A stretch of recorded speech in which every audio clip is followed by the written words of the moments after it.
welcome back to the first part of web services part. First topic we will discuss with the web service is SOAP. So, this video will gonna be quick because I have some errands to do. But here, the introduction, some individual parts or components of a web application are developed in Java. So, basically, some component here in this diagram will be implemented using the Java, Node.js, Python.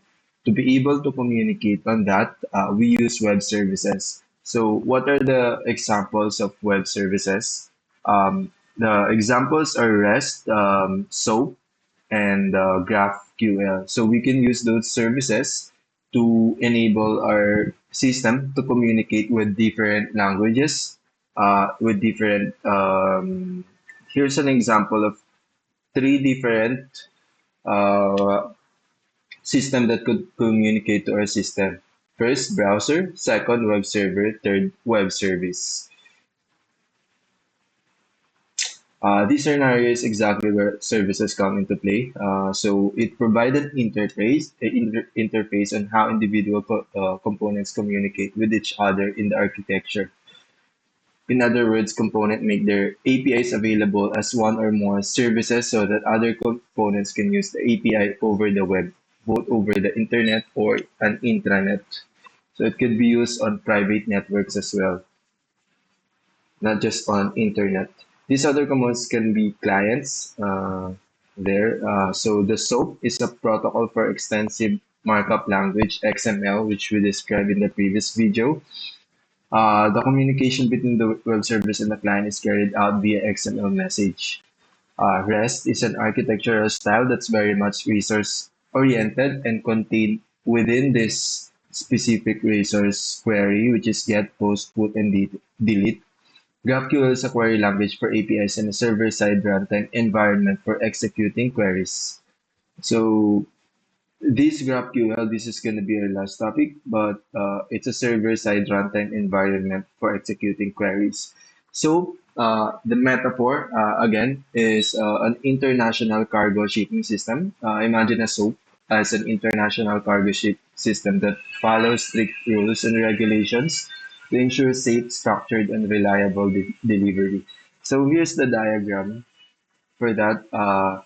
So here's service consumer, which is the client, service registry, UDDI. So this service registry, UDDI, is like the global trading um, products and services where you can search for the best service provider depending on your needs.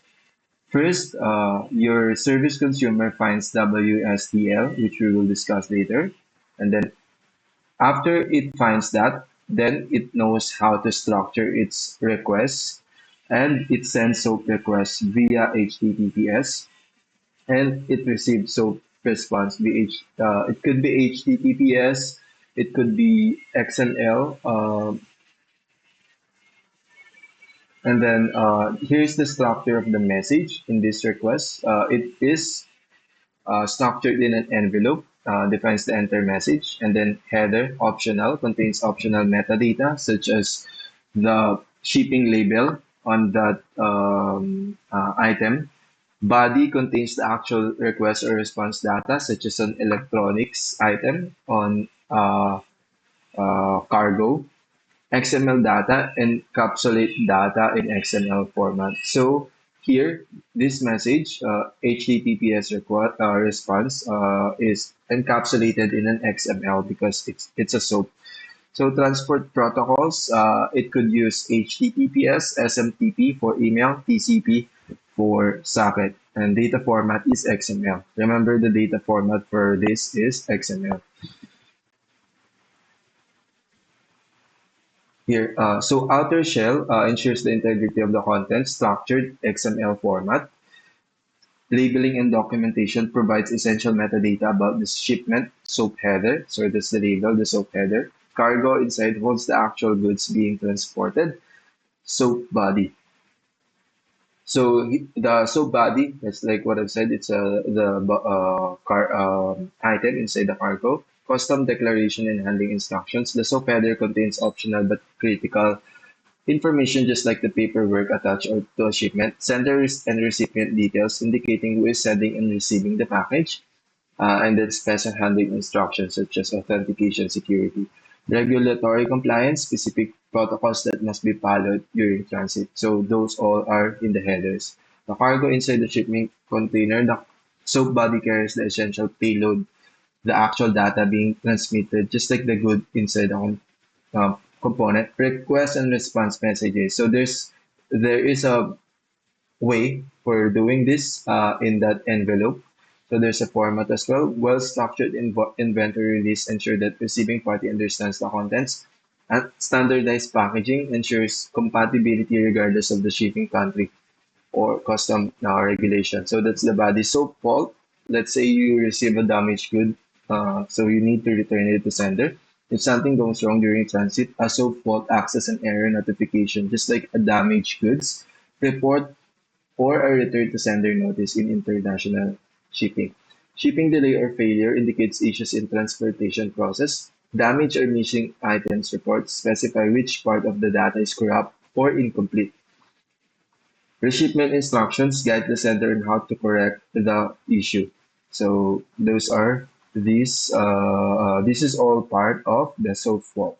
Key subcomponents in a web service, shipping system analogy, service provider, web service to a shipping company. So a service provider is a shipping company like FedEx, DHL, providing logistics and shipping operations, providing services. WSDL equal shipping agreement and policies. So the shipping agreement and policies is actually the WSDL, like what we see here. It finds the consumer is an entity needing to ship items to a service provider. So that consumer needs to ship it using a service provider, searching for an appropriate shipping service, UDDI registry, which is the global registry, understanding shipping requirements, WSDL documentation, sending a shipment request, SOAP request, service registry, UDDI, Global Trade and Shipping Directory. The UDDI registry functions as an international trade, acts as a centralized database of available shipping providers, list services, pricing, and delivery update, allow business to discover shipping solution based on their needs. WSDL, Shipping Policy and Pricing Agreement, is like a shipping contract or policy document that defines permitted cargo data types. So whether it's an XML, right? Available shipping methods, operations, and endpoints. So operation and endpoints is like a function that accept input and output. But in this case, it's an in XML format, but it's kind of like the function in any programming language. That is, whether it's PHP, JavaScript, etc. Cost, transit, restrictions. So binding and interface. This WSDL has a binding and interface that follows like a division structure in HTML, which should divide something here. All of this, data types, operation, endpoints, follow that format. So just like here, envelope, header, we will provide that example later. SOAP request and response as a shipping process. SOAP request and then sending shipment. SOAP request like a preparing a shipment, filling out the necessary format, and sending a container to a shipping company. Envelope here, you would define header, request ID, company A, and then receiver, company B. And then this is the body, electronics product, 50 kilograms. Response, once the shipment arrives, the receiver acknowledge receipt, similar to a SOAP response confirming the requested data has been received. So here, the status is delivered and received by John Doe. SOAP versus REST here, cargo shipping versus modern courier services.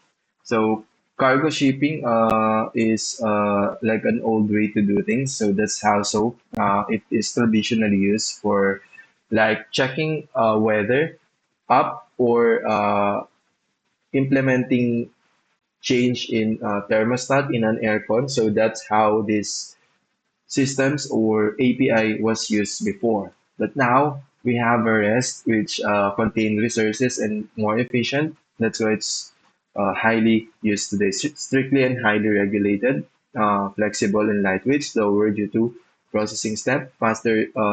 REST is faster due to simpler request, security high, REST moderate, so it's not as secure as SOAP. So SOAP used for enterprise level, uh, REST used for quick on demand. Conclusion: it's like an international cargo system ensuring structured, secure, and reliable data exchange. Its protocol are make it ideal for enterprise development. So basically, these are the high-level overview. Won't go into deep on this so because it's a enterprise level and it's an old way of doing things. But it's important for us to know how this works, this technology, because it's one of the foundations of web development. So I'll show you an example, just like the operations input and output here.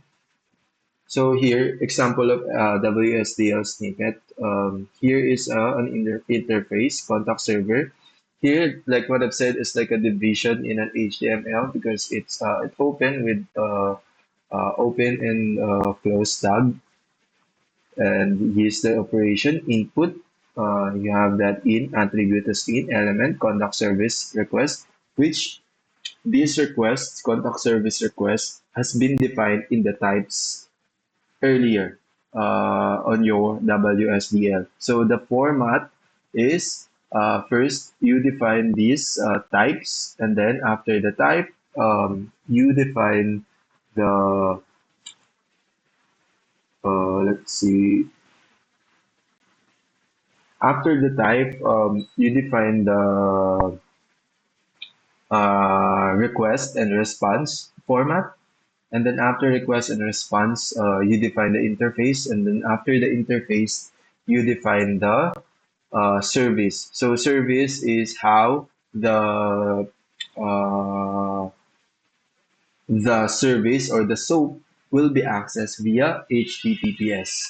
And that's it, guys. So that's a high level overview. I told you it's going to be brief. And again, we were able to discuss this SOAP as another way for us to serve our application or to be open in different part of components, whether it's Node.js, Python, using XML format and WSDL to communicate. And we're able to compare that to a cargo shipping that implements secure and highly detailed communication. And again, thank you for watching. See you on the next video. Peace.